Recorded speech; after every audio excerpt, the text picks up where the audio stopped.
What's up, guys? Welcome back to the channel. So we're all anxiously awaiting the ability to get our own hands on an AMD Ryzen Z2 Extreme device. I know I'm waiting to pre-order the ROG Xbox Ally X and the Legion Go 2. The MSI Claw A8 is one I was thinking about getting a hold of, but so far their launch has been pretty rough and typical MSI, very hard to find out when they're going to be available in your region and final pricing and all of that. So we're going to see how that kind of pans out. I consider myself pretty lucky to have even gotten the Claw AI Plus that I got back in January when I got my hands on that. But anyway, we do have some early on kind of comparing of performance between that MSI Claw A8 with the Z2 Extreme and the Intel Core Ultra 7 that's in the MSI Claw A8 AI Plus that I've tested here. And this comes in form of a video, another content creator, and I'm not going to use their video here or go through it, but I'm going to put a link if you want to go check this out. And these screenshots and the information being pulled for everybody's articles seem to pretty much be coming from that video. And I'm going to read over the video cards article, and we'll talk about it a little bit and see what they're showing here and what he's showing with his devices for performance between these two with the two MSI Claw devices. So let's go ahead and get into it. Content creator and reviewer Golden Pig Upgrade shared the first side-by-side comparison of the Ryzen Z2 Extreme and Core Ultra 7 258V. Both architectures power the most high-end gaming handhelds on the market and are currently available exclusively from MSI for now, if you can call them available, because even the Intel one is still very difficult to get a hold of, and the A8 Z2 Extreme version, at least so far anyway, in the first 6 weeks or 5 weeks of this thing showing up and launching in China, still very much unknown what it's going to be, what its availability is going to be like elsewhere. The review is based on MSI's Claw A8 and Claw A8 AI Plus models powered by AMD Strix Point and Intel Lunar Lake chips.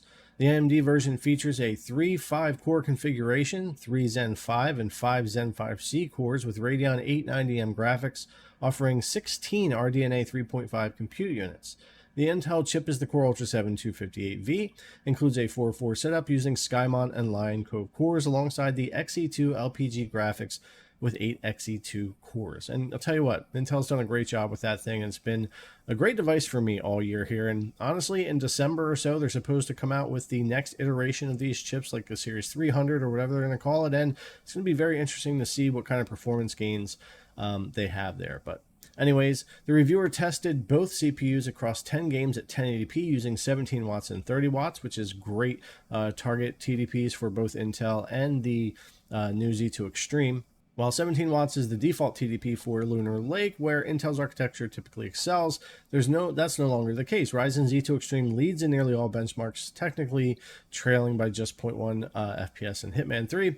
It also delivers similar or better 1% lows except in Mountain Blade 2 and F1 2024. So at the 17 watts here, we can kind of see the charts that they've pulled from the video. And again, I don't really love charts when it comes to game performance testing and comparisons like this. I just prefer, and you'll see on my channel, where it's just games next to games. I would rather have the exact same settings, the exact same scene, the same everything on the devices just running side by side, so I can see in the different areas which one's actually running how. I don't really like this, but anyway, it does give us a general idea through these different games like Far Cry 6, Shadow of the Tomb Raider.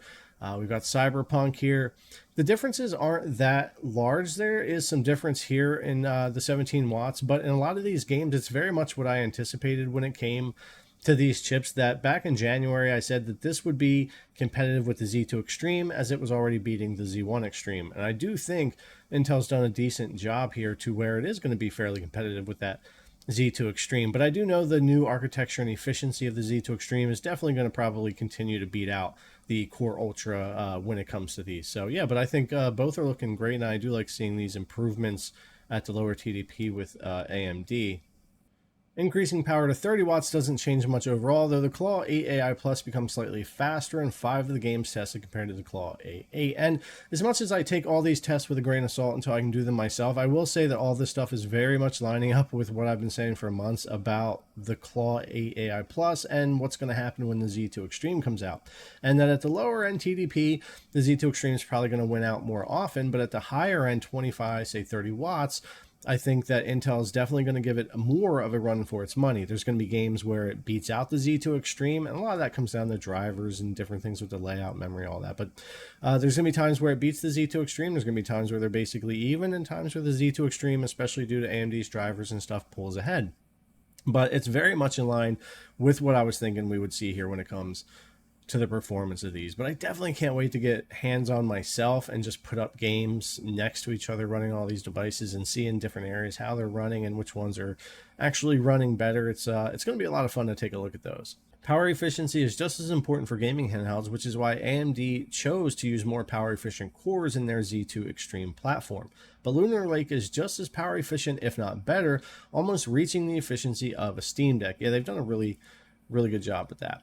It's still unclear why U.S. media outlets that already received retail units of the Claw A8 and shared hands-on videos haven't compared it to Lunar Lake.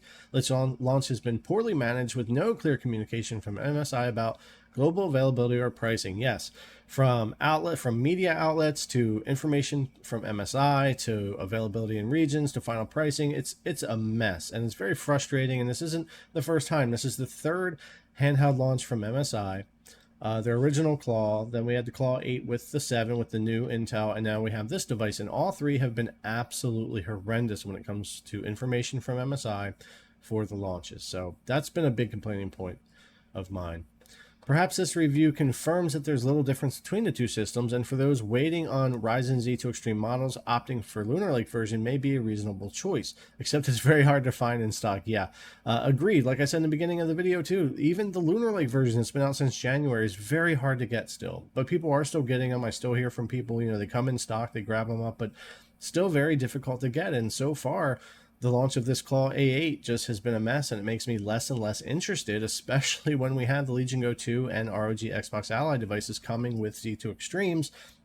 It's getting less and less interesting for me to want to have to spend my own money on this thing when it does finally hopefully become available and get it here. But that's just my frustration with MSI and their launches. But it is really interesting though that because this device has trickled out earlier than any of the other ones, we are actually getting some real information when it comes to game performance, benchmarks, a little bit of comparing to some other devices and things like that. I think we're all just kind of ready to finally be able to just order these devices ourselves and get a hold of them and try them and compare them and all that kind of stuff. And I'm really looking forward to the ROG Xbox Ally X and the Legion Go 2. Those are two I'm definitely going to be pre-ordering as soon as they're available and getting them here. And this one with the Claw A8, I'm just keeping my eye on it. I continue to be frustrated with MSI when it comes to how they launch these devices, but I've really enjoyed my 8 AI Plus so much that I was hoping they would straighten those problems out with the A8 and make this easier, but so far they haven't. I'll keep an eye on it because definitely when it's available for order here in the US, I'll be covering that and making my decision